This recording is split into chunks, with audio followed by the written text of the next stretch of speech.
الحمد لله وكفى وسلام على عباده الذين اصطفى لا سيما على سيد الرسل وخاتم الأنبياء وعلى آله وصحبه نجوم الهدى. أما بعد فأعوذ بالله من الشيطان الرجيم. بسم الله الرحمن الرحيم. إنما وليكم الله ورسوله والذين آمنوا الذين يقيمون الصلاة ويؤتون الزكاة وهم راكعون. ومن يتول الله ورسوله والذين آمنوا فإن حزب الله هم المفلحون. صدق اللہ مولانا العظیم. حاضرین گرامی قدر، سرور دو عالم صلی اللہ علیہ وآلہ وسلم مسجد میں تشریف فرما تھے. یہود کے کچھ علماء جن میں عبداللہ ابن سلام ایک نمایاں شخصیت ہے، آپ کی خدمت میں حاضر ہوئے اور عرض کی کہ جب سے ہم نے اسلام قبول کیا ہمارے قبیلے کے لوگ وہ ہم سے بات نہیں کرتے، ملتے جلتے نہیں ہیں، اور یہاں کے رہنے والوں سے بھی ہمارے جو پرانے تعلق ہیں وہ اتنے بہتر تو نہیں تھے. وہ الگ قبیلہ تھا، ہمارا الگ قبیلہ تھا. اب کون ہے جن کے ساتھ ہم دوستی کا رشتہ رکھ سکیں، جن کے ساتھ ہم میل ملاپ ہمارا ہو سکے؟ تو حضور اکرم صلی اللہ علیہ وسلم نے فرمایا کہ تمہاری موالات، تمہاری دوستی، تمہاری ہمدردیاں اللہ کے ساتھ ہونی چاہیے، اللہ کے رسول صلی اللہ علیہ وآلہ وسلم کے ساتھ ہونی چاہیے. یہ گفتگو چل رہی تھی. آپ مسجد نبوی میں داخل ہوئے، دیکھا کہ کچھ لوگ قیام میں ہیں، کچھ لوگ رکوع میں ہیں، کچھ سجود میں ہیں، اللہ کی عبادت میں مصروف ہیں. حضور صلی اللہ علیہ وآلہ وسلم نے دیکھا کہ ایک صاحب کھڑے ہیں اور وہ سائل نظر آ رہے ہیں کہ انہیں کسی چیز کی ضرورت ہے، وہ سوال کے لیے آئے. تو ان سے پوچھا کہ کیا تمہاری حاجت پوری ہوئی؟ جی حضرت، پوری ہو گئی. کس نے تمہارا سوال پورا کیا؟ کہا یہ جو صاحب کھڑے ہیں انہوں نے میرا سوال پورا کیا، جو اس وقت حالت قیام میں تھے. کس وقت سوال تمہارا پورا کیا؟ کہ وہ رکوع کر رہے تھے، میں نے جا کر کہہ دیا تو انہوں نے اپنی انگلی میں انگشتری تھی، انگوٹھی پہنی ہوئی تھی، تو وہ نیچے گرا دی یا میں نے وہ پکڑ لی. تو عین حالت رکوع کے اندر انہوں نے میرا سوال پورا کر دیا، میری حاجت روائی کی. حضور صلی اللہ علیہ وسلم نے دیکھا تو وہ سیدنا علی کرم اللہ وجہ تھے. سیدنا علی کرم اللہ وجہ تھے. اس پر یہ آیہ کریمہ نازل ہوئی کہ انما ولیکم اللہ ورسولہ، تمہارے ولی، تمہارے دوست، تمہاری رفاقت بس اللہ کے ساتھ ہے اور اللہ کے رسول صلی اللہ علیہ وسلم کے ساتھ ہے، اور ان اہل ایمان کے ساتھ. وہ اہل ایمان تمہاری دوستی کا حق رکھتے ہیں کہ جو نماز قائم کرتے ہیں اور حالت رکوع میں زکوٰۃ دے دیتے ہیں. سوالی کا سوال پورا کرنے میں تاخیر نہیں کرتے. کسی نے سوال کیا تو اس رکوع کی حالت میں بھی اگر وہ حاجت روائی کر سکتے ہیں تو وہ کر دیتے ہیں. یہ اللہ نے قرآن پاک میں یہ آیہ کریمہ نازل فرمایا، آیت نمبر 55 سورہ المائدہ میں. اور پھر یہ فرمایا کہ وَمَن يَتَوَلَّ اللَّهَ وَرَسُولَهُ وَالَّذِينَ آمَنُوا فَإِنَّ حِزْبَ اللَّهِ هُمُ الْغَالِبُونَ، کہ جو اللہ اور اس کے رسول اور اہل ایمان سے دوستی رکھے گا تو اس کے نتیجے میں ایک گروپ وجود میں آئے گا جو اس دوستی کی بنیاد پر ہوگا کہ جن کی دوستیاں اللہ اور اس کے رسول کی خاطر ہیں.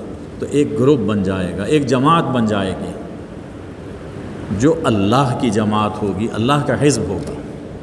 تو یاد رکھو کہ اللہ کا حزب ہی بالآخر غالب ہوگا. اگر دنیا میں غلبہ چاہتے ہو تو ایمانی رشتے سے اپنی جماعت بناؤ. ایمانی رشتہ جس کی بنیاد، جس جماعت کی بنیاد، جس تنظیم کی بنیاد وہ اللہ اور اس کے رسول کی محبت ہو، ان کی دوستی ہو، اس بنیاد پر جماعت بناؤ گے. اس میں کوئی لاس نہ ہو، کوئی غرض نہ ہو، کوئی دنیاوی مفادات نہ ہوں، کوئی سیاسی مفادات نہ ہوں. تو یہ اللہ کا حزب اس سے وجود میں آتا ہے اور بالآخر اللہ کا حزب غالب ہوتا ہے، اللہ کی جماعت وہ غالب ہوتی ہے. یہ آیہ کریمہ اور اس کی یہ تفسیر گزشتہ صدی کے بڑے مشہور مفسر گزرے ہیں، سید محمود آلوسی. انہوں نے اپنی تفسیر روح المعانی میں یہ تفسیر نقل فرمائی. یعنی روح المعانی ایک ایسی تفسیر ہے کہ ہمارے زمانے کے جتنے مفسرین ہیں ان سب کا ماخذ روح المعانی ہے. انہوں نے یہ تفسیر فرمائی، یہ واقعہ نقل فرمایا. اب ہمارے دور کے ایک بڑے مفسر، فقیہ، محدث گزرے ہیں، حضرت مولانا مفتی محمد شفیع رحمۃ اللہ علیہ. ان کی تفسیر معارف القرآن دستیاب ہے. انہوں نے بھی یہ تفسیر نقل فرمائی روح المعانی سے. اس پر ان کا تبصرہ یہ ہے کہ اس روایت کا حاصل یہ ہے کہ مسلمانوں کی گہری دوستی کے لائق نماز و زکوٰۃ کے پابند مسلمان ہیں. گہری دوستی ان لوگوں سے ہونی چاہیے کہ جو دین پر عمل کرنے والے ہوں، اور ان میں خصوصیت کے ساتھ حضرت علی اس دوستی کے زیادہ حقدار ہیں. ان میں حضرت علی اس گہری دوستی کے خصوصیت کے ساتھ زیادہ حقدار ہیں کہ اللہ نے قرآن میں ان کی شان نازل فرما دی. جیسا کہ دوسری صحیح حدیث میں ہے، من کنت مولاہ فعلی مولا. یہ روایت مشہور تو ہے، بلکہ اس سے بھی بڑھ کر ملا علی قاری رحمۃ اللہ علیہ نے مرقات المفاتیح میں لکھا کہ یہ متواتر ہے. اور حدیث کا سب سے اونچا درجہ یہ ہوتا ہے کہ وہ روایت متواتر ہو، اس کا انکار نہیں کیا جا سکتا. غدیر خم کے مقام پر حجۃ الوداع سے جب آپ واپس آ رہے تھے تو مکہ اور مدینہ طیبہ کے بالکل درمیان مقام ہے غدیر خم. اسی نام سے یہ مقام اب بھی موجود ہے. حضور صلی اللہ علیہ وآلہ وسلم نے اپنے اصحاب کے ساتھ وہاں قیام فرمایا تھا اور ایک خاص پس منظر میں یہ بات فرمائی، حضرت علی کا ہاتھ پکڑ کر یہ بات فرمائی تھی کہ من کنت مولاہ فعلی مولا. جس کا میں مولا ہوں علی اس کے مولا ہے. یعنی جو مجھے اپنا مولا سمجھتا ہے، جو مجھے سمجھتا ہے کہ میں ان کا سرپرست ہوں، جو مجھے اپنا محبوب سمجھتا ہے، جو مجھ سے دوستی ایمانی رکھنا چاہتا ہے، لازم ہے کہ وہ علی کو بھی بڑا مانے، وہ علی کو بھی حاکم مانے، وہ علی کو اپنا جج مانے، وہ علی سے محبت رکھے، علی سے دوستی رکھے. یہ لازم. اور اگر نہیں ہے تو گویا کہ حضور کی محبت بھی دل میں نہیں ہے. یہی ایک وجہ ہے کہ خود حضرت علی کرم اللہ وجہ نے یہ فرمایا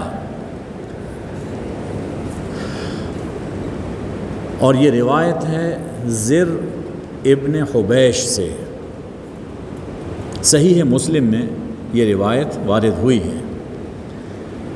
فرمایا حضرت علی نے کہ والذی خلق الحبۃ وبرأ النسمہ، قسم ہے اس ذات کی جو دانے کو پھاڑ کر کونپل پیدا کرتا ہے اور درخت اگاتا ہے، قسم ہے اس ذات کی جو روح ڈال کر، روح کو پیدا کر کے ایک ڈھانچے کو، ایک بے جان کو جاندار بنا دیتا ہے۔ نبی اکرم، نبی امی صلی اللہ علیہ وآلہ وسلم نے لعاہد الیہ، مجھ سے یہ وعدہ لیا تھا، مجھے یہ خاص طور پر یہ بات فرمائی تھی، اللہ یحبنی الا مؤمن ولا یبغضنی الا منافق، کہ مجھ سے محبت صرف مومن کرے گا، جو مجھ سے محبت کرے گا وہی مومن ہوگا، اور جو مجھ سے اپنے دل میں بغض اور کینہ رکھتا ہے وہ منافق ہے۔ دیکھیے کافر کا لفظ استعمال نہیں فرمایا، منافق، اس لیے کہ بہت سے ایسے لوگ ہیں جو ہیں مسلمانوں میں دکھائی دیتے ہیں، شمار ہوتے ہیں، لیکن اگر دل میں سیدنا علی کا کینہ ہے، بغض ہے، وہ منافق ہیں۔ یہ صحیح روایت ہے۔ تو حضرت علی رضی اللہ تعالی عنہ جیسے اپنی زندگی میں ایک معیار تھے ایمان کا، جن کی محبت کی کسوٹی پر مومن اور منافق کو پرکھا جاتا تھا، یہ معیار آج بھی ہے۔ کون ہے جو علی سے محبت کرتا ہے؟ کون ہے جو ان کے راستے پر چلتا ہے؟ کون ہے جو اس موقف کی تائید کرتا ہے جس موقف پر حضرت علی کھڑے ہوئے تھے؟ مومن ہے۔ اور جو نہیں مانتا، اس کا مطلب یہ ہے کہ اس کے دل میں ایمان کا نور نہیں ہے، زبانی لاکھ وہ لا الہ الا اللہ پڑھتا رہے، لیکن دل میں اس کا ایمان، اس کے دل میں ایمان نہیں ہے۔ آج یہ حدیث میں اس لیے بیان کر رہا ہوں کہ یہ ایام سیدنا علی کرم اللہ وجہہ کی شہادت کے ہیں۔ سن 40 ہجری میں 19 رمضان تھی کہ جب حضرت علی رضی اللہ تعالی عنہ پر فجر کی نماز کے وقت مسجد میں حملہ ہوا، اور تیسرے دن یہ جمعے کی رات تھی جب حضرت علی اللہ کے حضور پہنچ گئے۔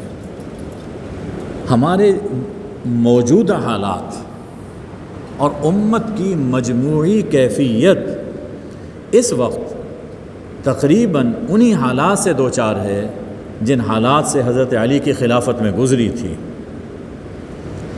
ہمیں ان حالات سے کیسے نمٹنا ہے، کیسے نبرد آزما ہونا ہے؟ ہمیں وہی راہ اپنانا ہوگی جو سیدنا علی کرم اللہ وجہہ نے اختیار کی، اور وہی اوصاف اپنے اندر پیدا کرنے ہوں گے جو سیدنا علی کی شخصیت کا حالات ہے۔ آج کچھ یہ تابندہ نقوش حضرت علی کی شخصیت کے ذکر کر رہے ہیں تاکہ ہمارے دلوں میں روشنی پیدا ہو، ہمارے معاشرے کے اندر نور پھیلے۔ صاحبو، تاریخ اسلام میں کسی بھی شخصیت کا مقام و مرتبہ نبی اکرم صلی اللہ علیہ وآلہ وسلم سے تعلق اور اسلام کی خدمت کی بنیاد پر متعین ہوتا ہے۔ وہ شخص بہت بڑا ہے اس لیے کہ حضور سے اس کا یہ تعلق ہے، اور اس نے اسلام کے لیے یہ خدمات انجام دی ہیں، اس لیے بہت بڑا ہے۔ تو حضور صلی اللہ علیہ وآلہ وسلم سے تعلق اور خدمت یہ اصول ہے، یہ کرائیٹیریا ہے کہ جس پر ہم پرکھ سکتے ہیں کہ کون آدمی بڑا ہے اور کون چھوٹا ہے۔ اس اصول پر جب ہم حضرت علی کرم اللہ وجہہ کی شخصیت کو پرکھتے ہیں تو نہایت ہی بلند پایا، نہایت ہی بلند پایا شخصیت ہے۔ حضرت علی وہ واحد شخصیت ہیں کہ جنہوں نے آغوش نبوی میں آنکھیں کھولی ہیں. یہ واحد شخصیت کعبہ میں پیدا ہوئے اور جب لائے گئے تو حضور علیہ السلام کی گود میں تھے. سب سے پہلے نگاہ پڑی تو حضور صلی اللہ علیہ وسلم کے جمال جہاں آرا پہ پڑی. آپ ہی کا پرنور چہرہ دیکھا اور پھر آپ کی تربیت میں رہے.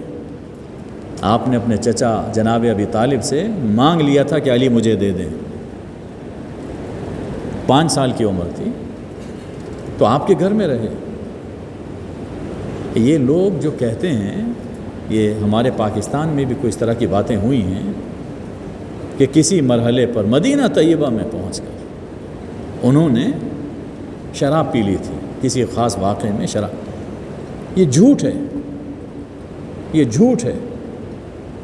آج ہم دیکھتے ہیں کہ اگر کسی بچے نے اچھے ماحول میں تربیت پائی ہے جہاں سگریٹ نوشی نہیں ہوتی، وہ کبھی سگریٹ کو منہ نہیں لگائے گا. سگریٹ کی نفرت ہوگی اس کے دل میں. تو حضور صلی اللہ علیہ وآلہ وسلم کے گھر میں شراب کا گزر نہیں تھا. اور جس شخص نے ان کی گود میں پرورش پائی ہو، کیا بس ذرا سا کوئی موقع آیا اور وہ بہک گیا؟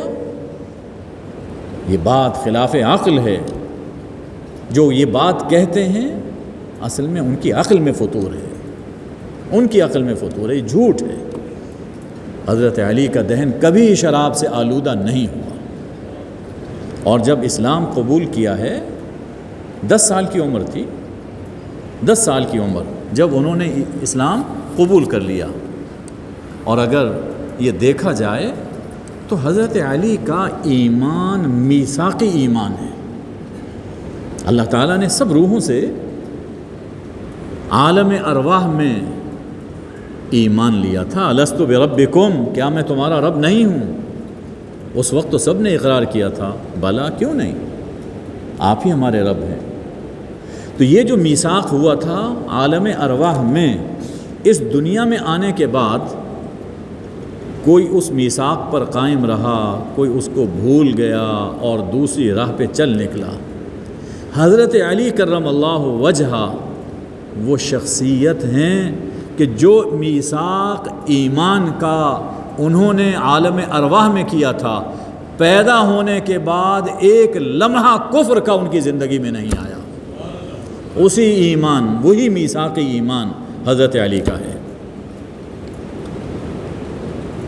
حضور صلی اللہ علیہ وسلم کی باتیں سنی بچپن ہی سے، آپ کی عادتیں اپنائیں. جب سے ہوش آیا اللہ ہی کو جانا اور اللہ ہی کو مانا. حضور صلی اللہ علیہ وسلم نے ایسی تربیت فرمائی تھی کہ حضرت علی کا چہرہ اور آپ کی پیشانی کبھی کسی بت اور غیر اللہ کی پرستش سے آلودہ نہیں ہوئی. کسی بت کے سامنے کبھی آپ نے سجدہ نہیں کیا، کبھی اپنی پیشانی نہیں جھکائی. اس لیے خاص طور پر آپ کے لیے تعظیم، آپ کی تعظیم میں یہ جملہ کہا جاتا ہے کہ کرم اللہ وجہہ، علی کرم اللہ وجہہ، جن کے چہرے کو اللہ نے عزت عطا فرمائی، جن کے چہرے کو اللہ نے بتوں کی بندگی سے پاک رکھا. علی کرم اللہ وجہہ. تو یہ ان کا قبول اسلام، بچپن ہی میں انہوں نے اسلام قبول کر لیا تھا. یعنی علی الاطلاق دیکھا جائے تو حضرت خدیجہ ہیں رضی اللہ تعالی عنہ، جنہوں نے سب سے پہلے اسلام قبول کیا، اور پھر حضرت علی کرم اللہ وجہہ جو آپ کے گھر میں. حضور صلی اللہ علیہ وسلم نے نبوت ملنے کے بعد 3 سال خفیہ دعوت دی، لا الہ الا اللہ کی تبلیغ کی، لیکن چپکے چپکے. پھر اللہ کا حکم آ گیا، فاصدع بما تؤمر، جو حکم ملا ہے اسے کھول کر بیان کر دیں. آپ صفا پہ چلے گئے اور وہاں پہ اعلان فرما دیا. حکم آیا کہ وَأَنذِرْ عَشِيرَتَكَ الْأَقْرَبِينَ، اپنے قریبی رشتہ داروں کو انذار کریں، ان کو بتائیں کہ شرک کا انجام بہت برا ہے۔ تو آپ نے بنو ہاشم، بنو عبد المطلب، اپنا جو خاص قبیلہ تھا، کنبہ تھا، ان کو دعوت بھجوائی۔ میں کچھ بات کہنا چاہتا ہوں، گھر میں آئیے۔ اس دعوت کا انتظام حضرت علی کے سپرد کیا۔ غور فرمائیے، تقریباً 40 آدمی اس دعوت میں موجود تھے۔ حضرت علی کی عمر 14-15 سال کی، ابھی لڑکپن تھا، اور حضور اتنی بڑی دعوت کا انتظام، یہ بوجھ ان کے کندھے پہ ڈال دیتے ہیں، اور حضرت علی نے بہت اچھا انتظام کیا۔ گویا اس دور سے حضور تربیت فرما رہے تھے کہ مستقبل میں یہ امت کو سنبھالنے والا ہے اور امت کا بوجھ بھی خوب اٹھائے گا۔ جب آپ نے دعوت دی تو کسی نے جواب نہیں دیا، کسی نے قبول نہیں کیا۔ حضرت علی کھڑے ہو گئے، یا رسول اللہ، میری عمر اگرچہ کم ہے، مجھے آنکھوں کی تکلیف ہے، آشوب چشم ہے، میری ٹانگیں دبلی ہیں، لیکن آپ جس بات کی دعوت دے رہے ہیں میں اسے قبول کرتا ہوں، کر چکا ہوں، اور میں وعدہ کرتا ہوں کہ میں آپ کا یاور اور آپ کا مددگار رہوں گا۔ دوسری مرتبہ پھر دعوت دی، کوئی نہیں بولا۔ حضرت علی کھڑے ہو جاتے ہیں، آپ نے فرمایا کہ آپ بیٹھو۔ تیسری مرتبہ پھر حضور صلی اللہ علیہ وسلم نے دعوت دی، کوئی نہیں بولا۔ حضرت علی پھر کھڑے ہو گئے اور اسی عزم کا اظہار کیا کہ یا رسول اللہ، اس دعوت میں، اس تبلیغ میں، دین کی اس جد و جہد میں آپ کا ناصر، میں آپ کا مددگار ہوں گا۔ حضور فرماتے ہیں کہ ہاں، تم میرے بھائی ہو، تم میرے وارث ہو، آپ بیٹھو۔ تو یہ ان کا عزم تھا اس دور سے کہ میں نے اسلام کی خدمت کرنی ہے، میں نے رسول اللہ صلی اللہ علیہ وسلم کا ساتھ دینا ہے۔ روایت ہے جس سے کہ حضرت علی کی یہ جو جانثاری اور وفاداری ہے، اس پر حضور صلی اللہ علیہ وسلم نے ایک دعا بھی کی تھی، اور یہ دعا کس سے منقول ہے؟ حضرت اسماء بنت عمیس، اسماء بنت عمیس رضی اللہ تعالی عنہ سے۔ یہ خاص طور پہ نام اس لیے ذکر کر رہا ہوں، یہ اسماء بنت عمیس حضرت ابو بکر رضی اللہ تعالی عنہ کی زوجہ محترمہ ہیں، اور سیدہ فاطمہ سیدۃ النساء سلام اللہ علیہا کہ آخری ایام میں یہ اسماء ان کی خدمت کرتی رہیں ان کے گھر میں، حضرت ابو بکر کی زوجہ محترمہ، اور ان کی خدمت کرتی رہیں۔ اور پھر دیکھیے یہ روایت نقل کر رہی ہیں، کئی روایتیں ہیں ان سے، یہ بھی روایت ہے، یہ خاص طور پر اس لیے ذکر کر رہا ہوں، لوگوں نے افسانے گھڑ لیے اور ایسی باتیں پھیلا دیں کہ معاذ اللہ ان لوگوں کے درمیان آپس میں کوئی بڑی چپقلش تھی، کوئی بڑی دشمنی تھی۔ اگر کہ دشمنی یوں ہوتی تو کیا ایک دوسرے کے مناقب یوں بیان کرتے؟ ابو بکر رضی اللہ تعالیٰ عنہ نے اگر کوئی زیادتیاں کی ہوتی، یعنی حضرت علی کرم اللہ وجہہ جب حضرت ابو بکر کا انتقال ہو گیا تو انہی اسماء بنت عمیس سے انہوں نے شادی کی ہے، اور حضرت ابو بکر کا بیٹا محمد بن ابی بکر، اس کی پرورش حضرت علی نے کی ہے۔ کیا کوئی دشمن کے بیٹے کو پالا کرتا ہے؟ یہ سب افسانے ہیں۔ اس امت کو لڑانے کے لیے یہ حضرات آپس میں شیر و شکر تھے۔ کوئی رنجشیں سگے بھائیوں میں بھی ہو جاتی ہیں، اگر کوئی ہوئی ہو تو ہو سکتا ہے، لیکن ایسا کہ آپس میں دشمنیاں پیدا ہو جائیں، ایک دوسرے کے مخالف ہوں، ایک دوسرے پر حملہ کر رہے ہوں، یہ سب افسانے ہیں، سب جھوٹ ہیں۔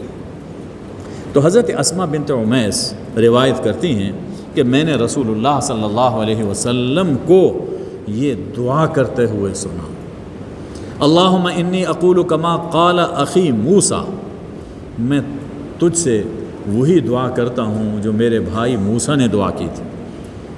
موسیٰ علیہ السلام نے دعا کی تھی کہ رب اجعل من وزیرا من اہلی ہارون اخی، میرے اہل سے مجھے ایک وزیر عطا فرما دے، میرے بھائی ہارون کو میرا وزیر بنا دے۔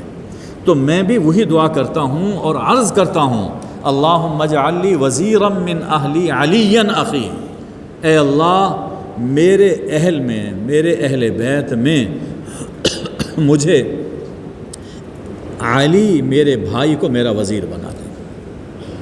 بالکل وہی دعا، اشدد بہ ازری، علی کے ذریعے میری کمر مضبوط فرما دے، میرا سہارا بنا دے۔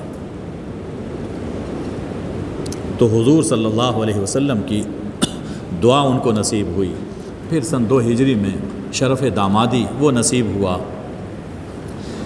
جب مواخات ہوتی ہے حضور صلی اللہ علیہ وسلم ایک ایک مہاجر اور ایک ایک انصاری کو آپس میں بھائی بناتے ہیں۔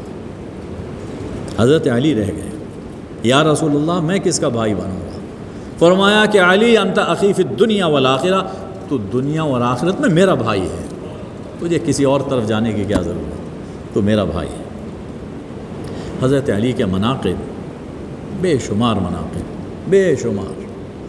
محدثین نے یہ لکھا کہ جتنے مناقب حضرت علی رضی اللہ تعالی عنہ کے احادیث میں آئے ہیں اتنے کسی اور صحابی کے مناقب نہیں ہیں۔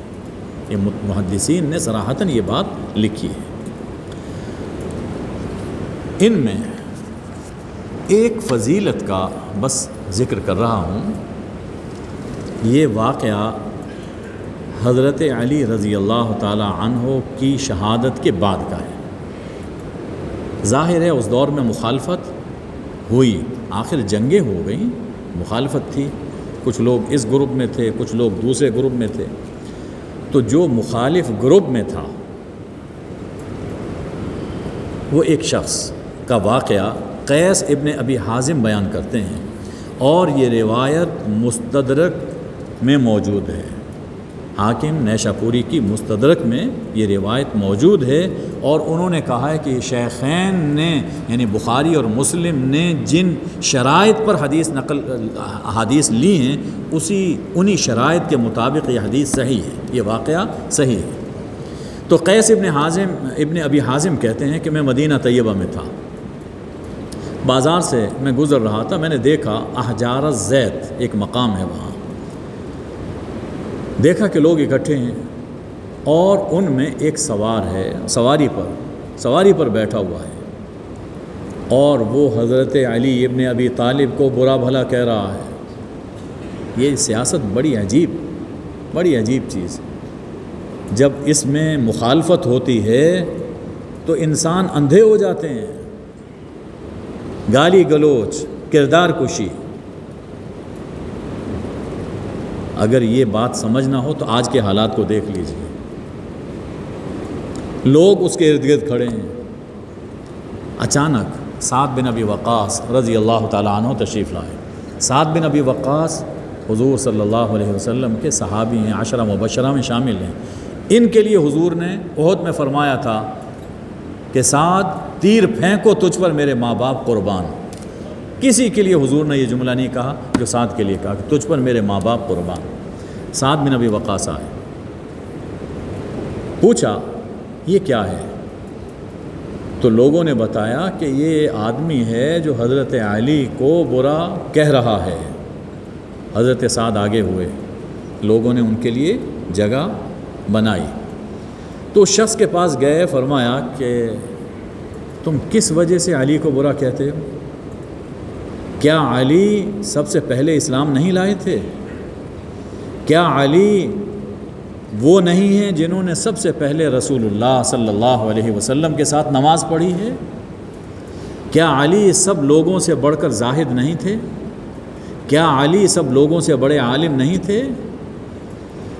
اور کئی چیزیں ذکر کی، یہاں تک کہ یہ کہا کیا علی رسول اللہ صلی اللہ علیہ وآلہ وسلم کے داماد نہیں تھے؟ کیا علی غزوات میں حضور صلی اللہ علیہ وسلم کے علمدار نہیں تھے؟ ہر غزوے میں حضور کا اسلامی لشکر کا علم حضرت علی کے ہاتھ میں ہوتا تھا، اور جو علم صاحب علم ہو وہ فرنٹ پہ رہا کرتا ہے، یعنی فرنٹ لائن پر ہر غزوے میں حضرت علی رہے۔ جب یہ سب باتیں اس کو سنائیں، اس کے بعد قبلہ رخ ہو کر کھڑے ہو گئے، ہاتھ اٹھائے اور کہا کہ اے اللہ، یہ شخص تیرے ایک ولی کو برا کہہ رہا ہے. حضرت علی ولی ہیں اللہ کے. علی ظاہر ہے کہ انما ولیکم اللہ آیت موجود ہے. تو یہ شخص تیرے ولی کو برا کہہ رہا ہے. اس مجمع کے چھٹنے سے پہلے اسے اپنی قدرت کا نظارہ دکھا دے. اس مجمع کے چھٹنے سے پہلے ذرا اپنی قدرت دکھا. قیس جو راوی ہیں وہ کہتے ہیں فواللہ ما تفرقنا حتی ساخت بہ دابتہ. اللہ کی قسم ابھی ہم لوگ وہاں سے ہٹے نہیں تھے, مجمع چھٹا نہیں تھا کہ گھوڑے نے جس سواری پر تھا اس نے پاؤں نیچے رکھ دیے اور اس کو زمین پر گرا دیا. اور وہ احجار زیت ساری پتھروں کی وہ زمین تھی, اتنی زور سے گرایا کہ اس کا سر پھٹ گیا اور دماغ باہر نکل آیا. فوراً ایٹ دا اسپاٹ وہ مر گیا.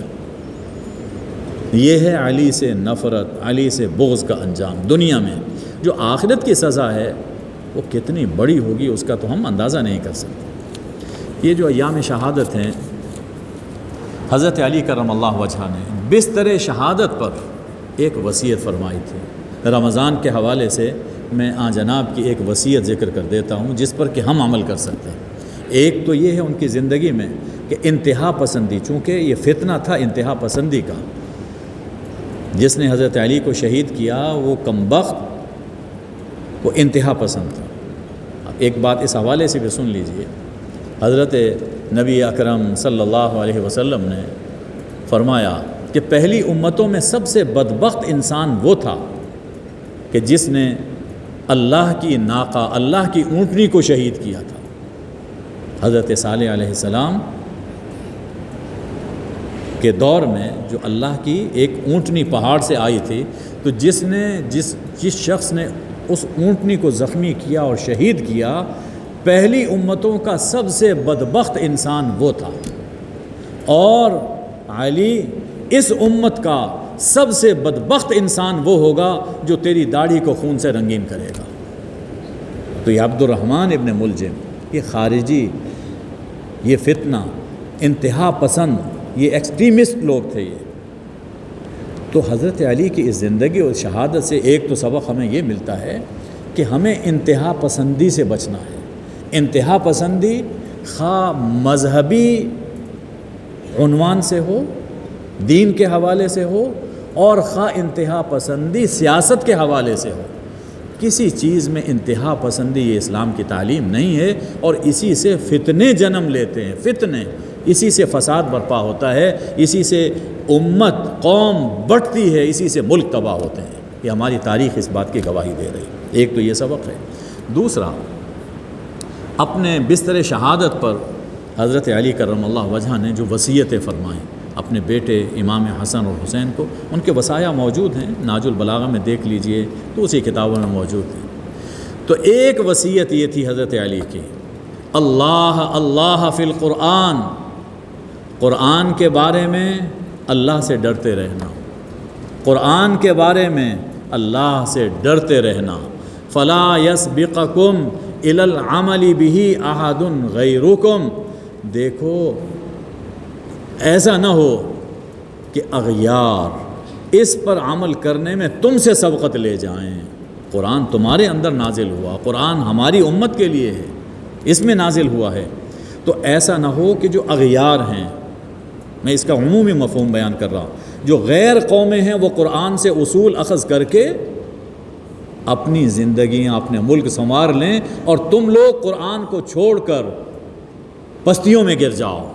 ایسا نہ ہو. حضرت علی کی اس وصیت کو ہمیں یاد رکھنا چاہیے. رمضان میں رمضان اور قرآن ان کا تو لازم و ملزوم ہے, تو ان ایام میں قرآن سے اپنا رابطہ ہمیں مضبوط کرنا چاہیے. کچھ نہ کچھ قرآن کا حصہ ہمیں روزانہ سمجھنے کی کوشش کرنی چاہیے اور اس پر عمل کرنا چاہیے. وما علینا الا البلاغ.